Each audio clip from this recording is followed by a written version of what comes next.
Kuwait अग्निकांड में अपने प्रियजनों को खोने का गम झेल रहे कई परिवार शोक में है। पंजाब के होशियारपुर में हिम्मत राय का परिवार अपने इकलौते कमाने वाले के खोने का गम मना रहा है। उनकी पत्नी और 3 बच्चों का अब कोई सहारा नहीं है।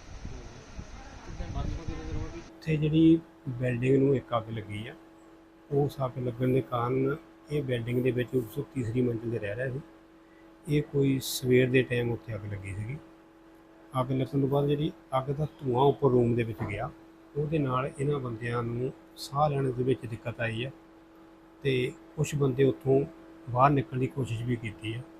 ਬਾਹਰ ਨਿਕਲਣ ਤੋਂ ਬਾਅਦ ਥੋੜ੍ਹੀ ਦੂਰ ਜਾ ਕੇ ਬਾਹਰ ਗੱਡੀਆਂ ਦੀ ਬਲਾਸਟਿੰਗ ਹੋਣ ਤੋਂ ਬਾਅਦ ਜਿਹੜਾ ਧੂੰਆਂ ਜ਼ਿਆਦਾ ਭਿਆਨਕ ਰੂਪ ਲੈ ਗਿਆ। ਉਸ ਕਾਰਨ ਉਸ ਧੂੰਏं ਦੇ ਵਿੱਚ ਇਹਨਾਂ ਨੂੰ ਸਾਹ ਦੀ ਦਿੱਕਤ ਹੋਈ ਹੈ। ਸਾਹ नहीं ਆਉਣ ਕਾਰਨ ਇਹਨਾਂ ਦੀ ਡੈਥ ਹੋ ਗਈ। उत्तर प्रदेश के गोरखपुर में अंगद गुप्ता का परिवार भी इनमें से एक है। अंगद करीब 9 साल पहले कुवैत गया था और निजी कंपनी में कैशियर की नौकरी कर रहा था। वे अकेले परिवार के कमाने वाले थे। हम ड्यूटी पे थे, ड्यूटी पे घर वालों का फ़ोन आया। घर उस समय तो नहीं बताएगा, फिर किसी तरह घर पर आए हम तो घर पे पता चला ऐसा ऐसा बात है। फिर पता चला कि एमबीसी से फ़ोन आया था, तो ऐसा बात पता चला कि भाई साहब दुनिया में रहने। अग्निकांड में जान गंवाने वालों में पश्चिम बंगाल के पश्चिमी मिदनापुर के रहने वाले 45 साल के द्वारिकेश पटनायक भी थे, जो कुवैत की एक कंपनी में सुपरवाइजर के तौर पर काम करते थे। पटनायक के जाने के बाद उनका परिवार सरकार से मदद की गुहार लगा रहा है। जीजा जी का जो फ्रेंड है, वो लोग फ़ोन करके हम लोग को पहले बोले जो कुवैत में आग लगी है बिल्डिंग में, जो बिल्डिंग में रहते थे मेरा जीजा जी, और इतना आग का प्रभाव थे तो कोई ठीक से नहीं है उधर। चाहते हैं कोई हम लोग को हेल्प करिए, तो क्योंकि मेरे जीजा जी का बॉडी आएगा तो कैसे आएगा, आके तो हम लोग को इधर सत्कार करना पड़ेगा ना, और आएगा तो किस टाइम में आएगा हम लोग को कुछ ना जानकारी नहीं है।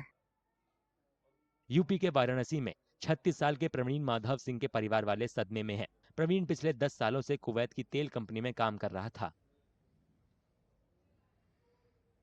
कल प्रशासनिक तौर पर सारी चीज़ों की जानकारी उनकी तरफ से पुष्टि की गई, तब जाके हमको इस बात की कंफर्मेशन मिला कि नहीं, चूँकि हम तो मिसिंग के तौर पर या कहीं ना कहीं किसी हॉस्पिटल में एडमिट है, इस पर्पज़ से अनभिज्ञ थे और जानकारी में लगे हुए थे कि भाई हमको कहीं नहीं मिले उस जानकारी हम लोग को। तो कितने कब से वहाँ पर रहते थे, क्या करते थे? लगभग 10 साल से वहाँ रह रहे हैं और एडमिन डिपार्टमेंट में बिलिंग का काम ये करते थे। दर्दनाक हादसे में मरने वालों में हरियाणा के यमुनानगर के रहने वाले अनिल गिरी भी शामिल थे। उनके दोनों बच्चे स्कूल में पढ़ रहे हैं। ऐसे में अनिल के जाने से परिवार पर मुसीबतों का पहाड़ टूट पड़ा है। मेरा भाई अनिल गिरी 5 साल पहले यहाँ काम करता था, गुजर बस यहाँ उसके परिवार का गुजारा नहीं होता था।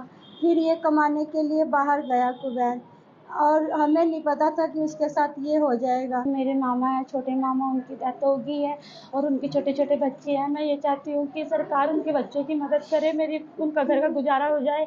वो जब आए थे पिछले साल जनवरी में आए थे वो, और खैर वो इसलिए गए थे कि ताकि उनके बच्चे अच्छे से पढ़ लिख जाएं, उनका घर अच्छे से चल जाए। अब उनको कौन देखेगा, सरकार उनकी मदद करे, मैं तो यही चाहती हूँ।